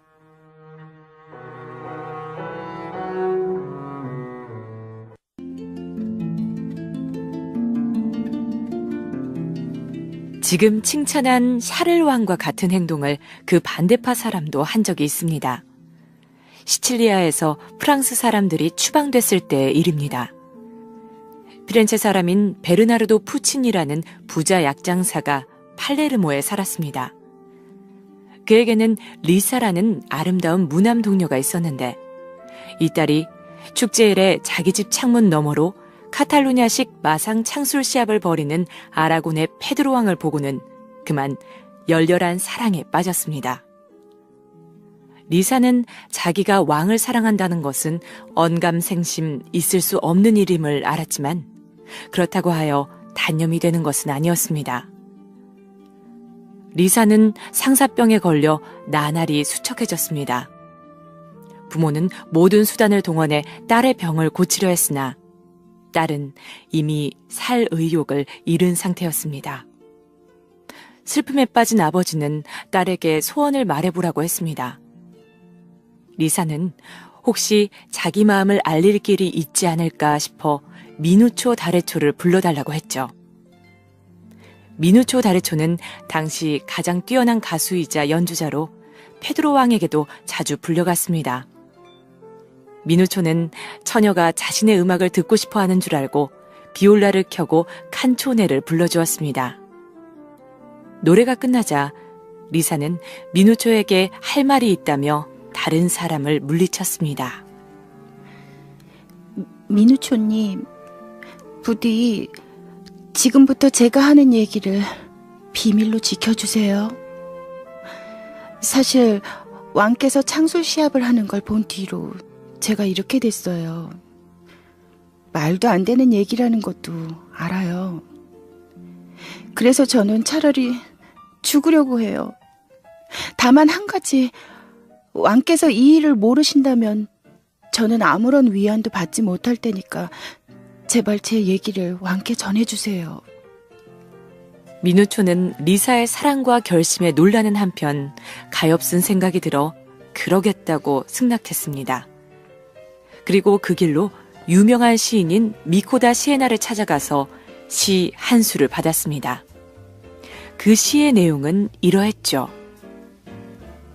사랑의 신이여 두 손 모아 자비를 구하오니 그 님이 계신 곳에 가셔서 님을 그리다가 내 마음 병이 들었다고 알려주소서. 그리움의 불꽃이 몸을 태워 죽음이 가까이 있나니. 미누초는 이 시에 구슬픈 가락을 붙여 왕궁으로 들어갔습니다. 그리고 페드로 왕 앞에서 이 노래를 부르기 시작했습니다.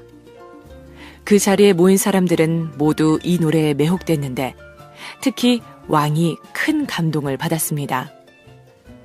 왕이 무슨 노래인가 묻자 미누초는 왕에게만 말씀드리겠다고 하여 왕의 방에서 자기가 보고 들은 바를 아뢰었습니다.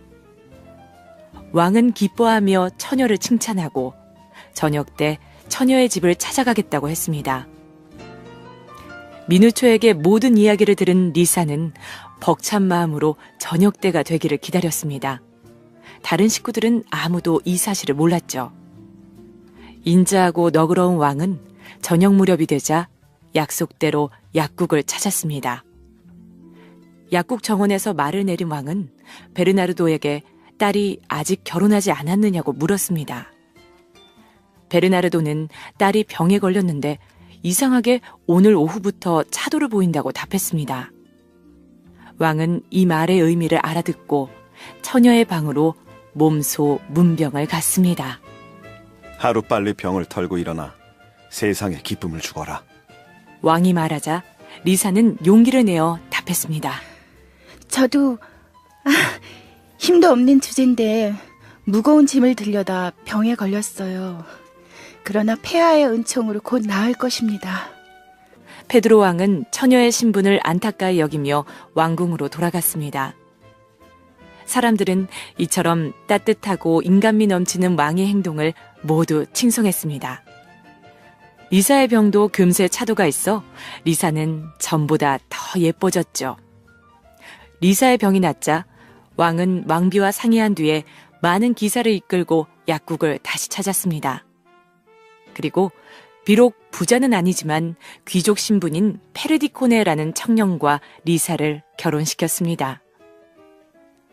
왕비는 리사에게 귀한 보석을 선물했고 왕은 리사의 지참금이라며 비옥한 땅과 2군데 영지를 페르디코네에게 하사했습니다. 뿐만 아니라 왕은 평생 동안 리사의 기사임을 자칭하며 어떤 무술샵에 나가든 리사가 선물한 장식용 띠를 메었다고 합니다. 왕이 이렇게 하면 어떤 신하가 충성을 다하지 않겠습니까? 오늘날 이런 왕은 없고 폭군만 있는 현실이 안타까울 따름입니다.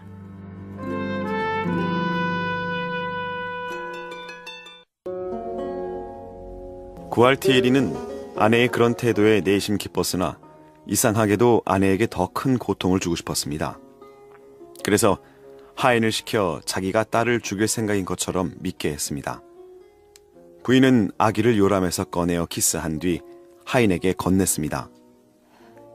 자, 주인이 명령하신 대로 하세요.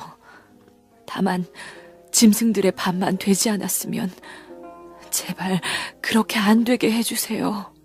구알티에리는 아내의 태도에 놀랐습니다. 그는 아이를 친척 집에 보내어 은밀히 키워달라고 했습니다. 얼마 뒤에 부인이 다시 임신을 하여 이번에는 아들을 낳았습니다.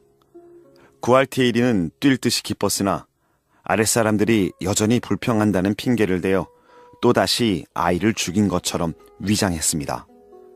부인은 역시 싫은 기색을 비치지 않았습니다.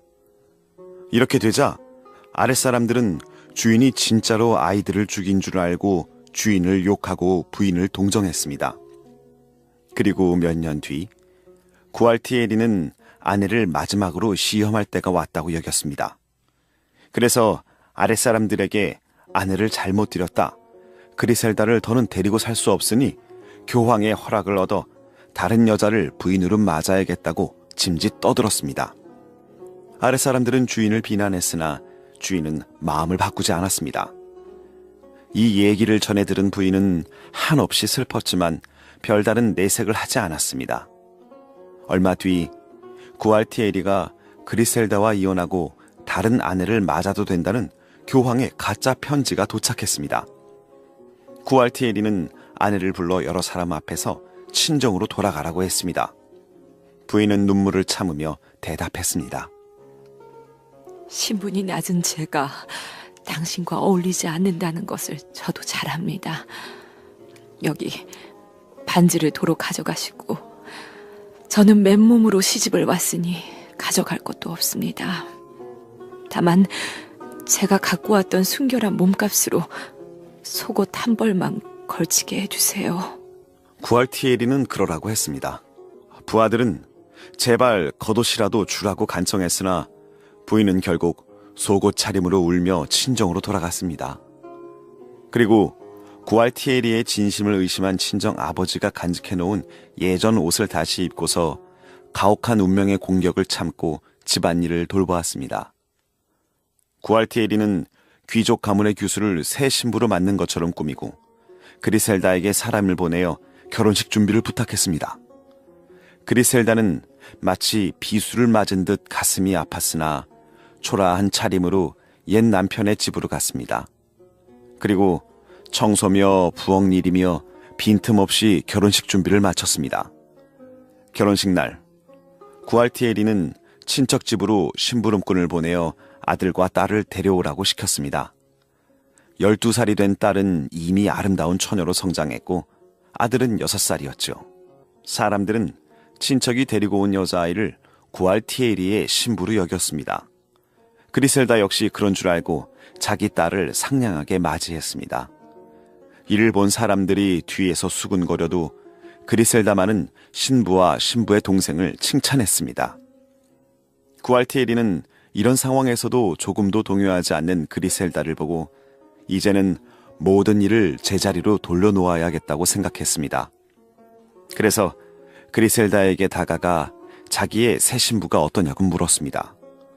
그리셀다는 구알티에리와 어울리는 사람 같다며 부디 전 부인에게 주었던 것과 같은 괴로움은 주지 말라고 당부했죠. 구알티에리가 그리셀다를 옆에 앉히고 말했습니다. 그리셀다, 오랜 세월 당신을 시험한 끝에 당신의 인내심을 확신하게 되었어. 당신과 부부로 사는 동안 내내 평화롭게 살고 싶은 마음에 연극을 했다오. 당신이 내 신부로 생각한 저 아이들은 우리 자식이요. 난 당신의 남편으로서 그 누구보다도 당신을 사랑하오. 그리고 나만큼 자기 아내에게 만족하는 남자는 이 세상에 없을 것이오. 그는 그리셀다를 끌어안고 키스한 뒤 딸과 아들을 끌어안았습니다. 결혼식에 참석한 사람들이 깜짝 놀라지 않을 수 없었죠. 크나큰 기쁨 속에 잔치가 열린 것은 물론이고요. 사람들은 구알티에리가 부인에게 한 행동이 잔인했다고 입을 모았지만 한편에서는 그를 총명하다고 말하는 사람도 있었답니다. 물론 그리셀다가 어질고 현명한 여자라는 데에는 이견이 없었습니다. 이 이야기를 들으면 누추한 오두막에도 성령이 강림하는 일이 없다고 말하지는 못할 것입니다. 또 구알티에리가 그리셀다를 속옷바람으로 내쫓은 뒤에 그리셀다가 다른 남자에게 몸을 팔았다 해도 그리셀다를 욕하지는 못했을 겁니다.